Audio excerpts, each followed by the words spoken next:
The first movie released in the franchise introduces us to the Perron family, who move into a large, old farmhouse in Rhode Island. Roger and Carolyn, along with their 5 daughters, quickly realize that something is terribly wrong with their new home. They experience terrifying events like clocks stopping at exactly 3:17 in the morning, birds crashing into the house, and unseen forces bruising the mother. Desperate for help to save her family from this escalating nightmare, Carolyn reaches out to 2 famous paranormal investigators named Ed and Lorraine Warren. Once Ed and Lorraine Warren arrive at the property, they discover that the land is cursed by a witch from the 19th century who sacrificed her newborn baby to the devil. The malevolent spirit seeks to possess the mothers who live on the property so they will kill their own children.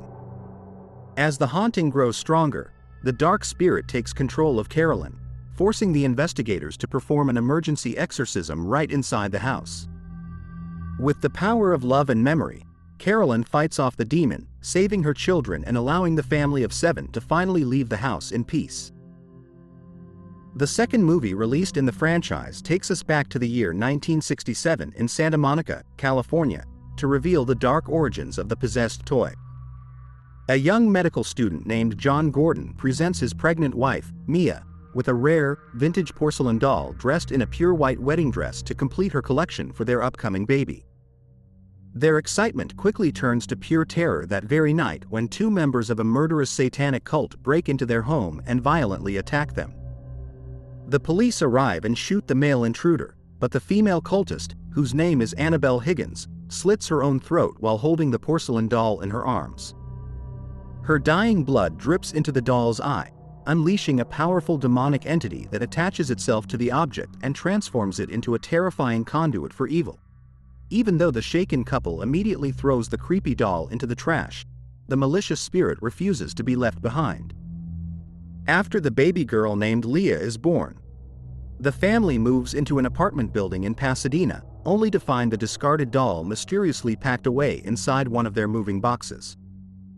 Unexplainable paranormal events begin to plague the new home, including flickering televisions, phantom fires, and aggressive shadows that stalk Mia and her newborn daughter. With the help of a friendly bookstore owner named Evelyn and their local parish priest, Father Perez, Mia discovers that the demon inside the doll does not want to take over the toy.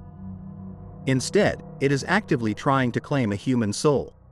The nightmare culminates in a terrifying showdown where the entity demands Mia's soul in exchange for her baby's life. Ultimately, Evelyn sacrifices her own life to save the family, leaping from the window with the doll.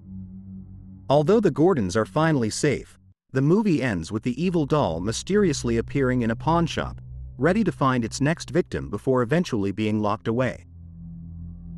The third movie released in the franchise, The Conjuring 2, takes us across the Atlantic Ocean to the year 1977 to investigate one of the most famous real-life hauntings in history. The story follows a struggling single mother named Peggy Hodgson and her 4 young children who live in a cramped council house in Enfield, North London. Their lives turn into a living nightmare when the second youngest daughter, 11-year-old Janet, begins to show signs of demonic possession, including speaking in a deep, booming voice of an old man and floating high above her bed.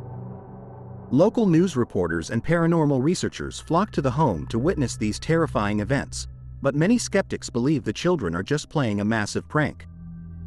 Desperate for answers and safety, the local church requests the assistance of Ed and Lorraine Warren to travel to England and find out if the haunting is truly real.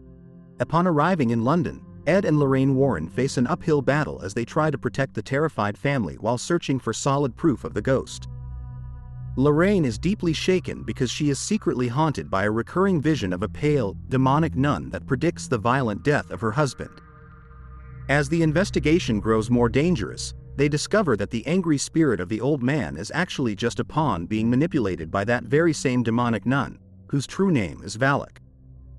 In a race against time during a violent lightning storm, the investigators return to the flooded house just as the demon tries to force Janet to jump from a broken window. Ed rushes in to save the girl but ends up hanging precariously over a sharp wooden stump, mirroring Lorraine's exact premonition. Summoning all her courage and memory, Lorraine uses the demon's own name to condemn it back to hell, breaking the curse and saving both her husband and the grateful Hodgson family. The fourth movie released in the franchise, Annabelle: Creation, takes us back to the year 1955 to explain exactly how the cursed doll became a vessel for evil. The story takes place at a remote California farmhouse owned by a grieving dollmaker named Samuel Mullins and his bedridden wife, Esther, who lost their young daughter, Annabelle, in a tragic car accident 12 years earlier. Desperate to see their child again, the couple prayed to any force that would listen, inadvertently giving permission to a demonic entity to inhabit a porcelain doll made by Samuel. Realizing the entity was actually a malevolent demon, they locked the doll inside a closet lined with Holy Scripture. Years later, to bring life back to their quiet home, they opened their doors to a nun named Sister Charlotte and 6 orphaned girls, including a young girl named Janice who walks with a leg brace due to polio. The peaceful sanctuary quickly shatters when the curious Janice is lured into the forbidden bedroom of the deceased daughter and accidentally unlocks the closet. Freeing the trapped demon. The entity wastes no time terrorizing the girls, focusing its aggressive attacks directly on the vulnerable Janice until it successfully possesses her body. The demon-possessed Janice then brutally murders the Mullins couple before turning her sights on her fellow orphans and Sister Charlotte inside the darkened house. Although Sister Charlotte manages to lock the evil doll back in the closet, the possessed Janice escapes into the night and is later adopted by a new family under the alias of Annabelle. The chilling tale ends with a direct connection to the second film, jumping forward 12 years to show a grown-up Janice joining a murderous satanic cult and breaking into the home of her next-door neighbors, the Gordons, which sets off the events that Ed and Lorraine Warren would eventually have to investigate. The fifth movie released in the franchise, The Nun, takes us all the way back to the year 1952 to explore the very beginning of the entire horror timeline. The story begins at an isolated and creepy abbey in Romania, where a young nun tragically takes her own life to prevent a demonic force from taking over her body. Hearing about this terrible event, the Vatican sends a Catholic priest with a dark past named Father Burke and a young novitiate named Sister Irene, who has not yet taken her vows but experiences strange religious visions. They travel to the ancient castle alongside a local French-Canadian village man nicknamed Frenchie, who was the first person to discover the dead nun hanging outside the castle walls. Once the trio stays overnight at the abbey, they are immediately attacked by a shape-shifting demonic entity that takes the terrifying form of a pale nun named Valak. The investigators quickly realize that the castle was built centuries ago by an evil duke who opened a literal gateway to hell, which has now cracked open again due to bombing during the Second World War. To seal the gateway forever, Sister Irene and her companions must find a holy relic containing the actual blood of Jesus Christ that is hidden deep inside the catacombs. In a terrifying final battle in the flooded tombs, Sister Irene is nearly choked to death by the demon, but she manages to spit the holy blood directly onto Valak, casting the monster back into the fiery pit. Although they believe they have won and saved the world, the final moments reveal that a piece of the demon secretly possessed Frenchie. Linking directly back to a scene from the very first film where Ed and Lorraine Warren try to save him during a terrifying exorcism. The sixth movie released in the franchise, The Curse of La Llorona, takes us to Los Angeles, California, in the year 1973 to tell the tragic and frightening story of the Weeping Woman. The movie follows a widowed social worker named Ana Garcia who is raising her 2 young children all by herself. While investigating a truancy case involving a terrified mother named Patricia Alvarez, Ana discovers 2 young boys locked inside a closet for their own protection.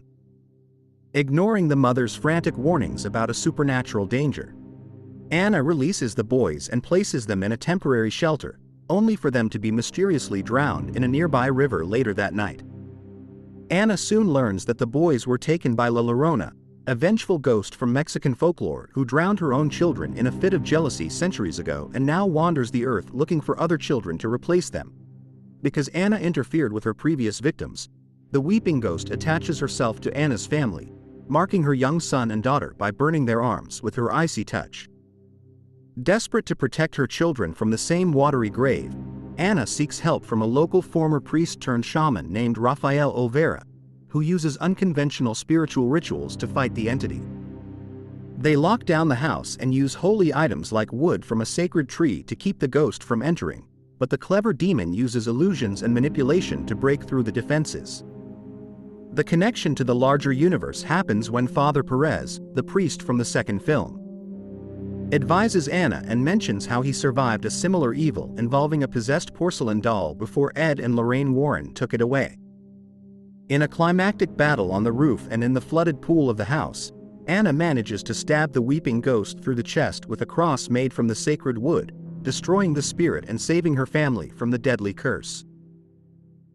The seventh movie released in the franchise, Annabelle Comes Home, takes us to the year 1972 and brings the terror directly into the home of Ed and Lorraine Warren. The story begins with the two investigators safely locking the possessed porcelain doll inside a sacred glass case in their private artifact room to keep its evil contained. Sometime later, the couple must travel out of town for an overnight case, leaving their young daughter, Judy, in the care of a responsible teenage babysitter named Mary Ellen. The quiet evening is interrupted when Mary Ellen's curious friend, Daniela, sneaks into the house uninvited, desperate to find a way to speak with her deceased father. She slips into the forbidden artifact room and accidentally leaves the doll's glass case unlocked, inadvertently freeing the demon and waking up every single haunted object inside the room. With the protective glass open, Annabelle acts as a beacon, breathing life into a terrifying army of monsters, including a cursed samurai armor, a haunted television that predicts the future, a demonic werewolf, and a creepy ferryman who collects the coins of the dead. The three girls are trapped inside the house as the supernatural forces launch a relentless assault, specifically targeting young Judy. Using her mother's notebook and her own emerging psychic gifts, Judy realizes they must put the doll back in its cage to stop the madness. After a harrowing battle through the dark hallways where they are chased by multiple spirits, Mary Ellen and Judy manage to retrieve the doll. Together, they slam the doll back into the glass case and lock it tight, instantly putting the evil entities back to sleep. The next morning, Ed and Lorraine Warren return home to find everyone safe, and they host a heartwarming birthday party for Judy to show that the bond of family and friendship can overcome any darkness. The eighth movie released in the franchise, The Conjuring, The Devil Made Me Do It, takes us to the year 1981 to follow one of the most unique and controversial cases in the careers of Ed and Lorraine Warren. The story opens with the two investigators assisting at the intense exorcism of an 11-year-old boy named David Glatzel. During the chaotic struggle, the boyfriend of David's sister, a young man named Arne Cheyenne Johnson, desperately invites the demon to leave the boy and enter his own body instead. Ed witnesses this transfer but suffers a severe heart attack and collapses before he can warn anyone. Days later, a fully possessed Arne stabs his landlord to death during a heated argument, claiming he has absolutely no memory of the event. Once Ed wakes up in the hospital, he alerts the defense lawyers, prompting the investigators to try and prove Arne's innocence in court by arguing legal history's very first defense of demonic possession. To save Arne from the death penalty, Ed and Lorraine Warren must hunt down physical proof of the demon to present to the judge. Their dangerous investigation reveals that the family was not haunted by a random ghost, but was actually targeted by a living occultist known as the Occultist. This sinister woman has hidden a cursed witch's totem under the house to force a demon to claim 3 souls through murder, suicide, and madness.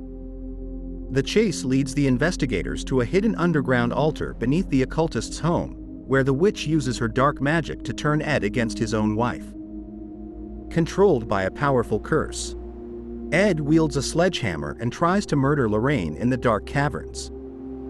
Lorraine manages to shatter the spell by reminding Ed of the day they first fell in love, giving Ed the strength to smash the stone altar and break the curse forever. The demon claims the soul of the failed occultist instead. Arne is still convicted of manslaughter. He serves a reduced sentence and survives. The 9th movie released in the franchise, The Nun 2, takes us to the year 1956 to follow Sister Irene as she is forced to face her ultimate nightmare once again.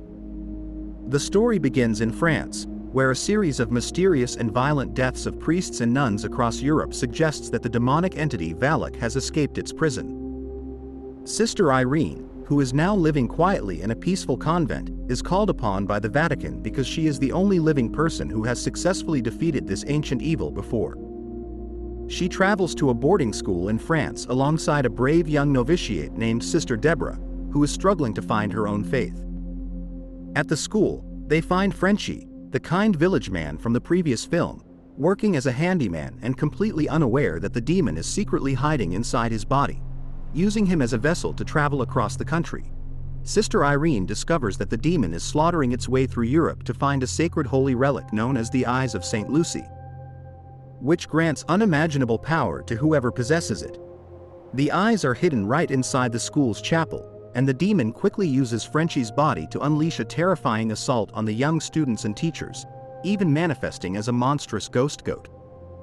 In a climactic showdown inside the crumbling wine cellar of the school, Valak successfully obtains the relic and floats into the air, transforming into an unstoppable force of fire and darkness. Refusing to give up, Sister Irene and Sister Deborah stand together and pray with absolute devotion, using their collective faith to turn the spilled wine on the floor into the literal blood of Christ. The holy wine erupts into flames and engulfs the demon, destroying its power and saving Frenchie from its grasp once again. The movie concludes with a brief glimpse into the future, hinting that the demon is still not fully gone and setting the stage for Ed and Lorraine Warren. The 10th movie released in the franchise, The Conjuring, Last Rites, brings us to the year 1986 to explore what was marketed as the final cinematic investigation for the original ghost hunting couple. The story centers on the Smurl family, a crowded household in Pennsylvania enduring terrifying supernatural assaults inside their home. The family suffers through a barrage of frightening events, including constant foul odors, loud banging noises, and aggressive physical attacks from unseen entities. The core of the haunting is tied to a mysterious old mirror brought into the house. When the adult daughter of the investigators, Judy Warren, senses the danger and visits the home, she discovers that the mirror holds an ancient demon linked to her parents' very first unsolved case. Realizing their daughter is in grave danger, Ed and Lorraine Warren rush to the home to face this deeply personal threat. The situation quickly turns into a deadly trap as the malevolent entity uses the mirror to project illusions, including unleashing the terrifying image of the Annabelle doll to injure Judy. The powerful spirits try to divide the family, trapping Lorraine in a dark basement while causing Ed to suffer a terrifying medical emergency with his heart. The demon even attempts to force a possessed Judy to end her own life in the attic. To break the curse, Lorraine encourages Judy to fully embrace her own inherited psychic gifts so they can fight back together. In a final stand of ultimate unity, Ed and Lorraine Warren join hands with their daughter to touch the cursed mirror, allowing their combined familial love and faith to completely overpower the ancient evil. With the demon banished, they permanently lock the mirror away in their artifact room, allowing Judy to safely marry her fiancé and giving Ed and Lorraine Warren a peaceful conclusion to their legendary journey.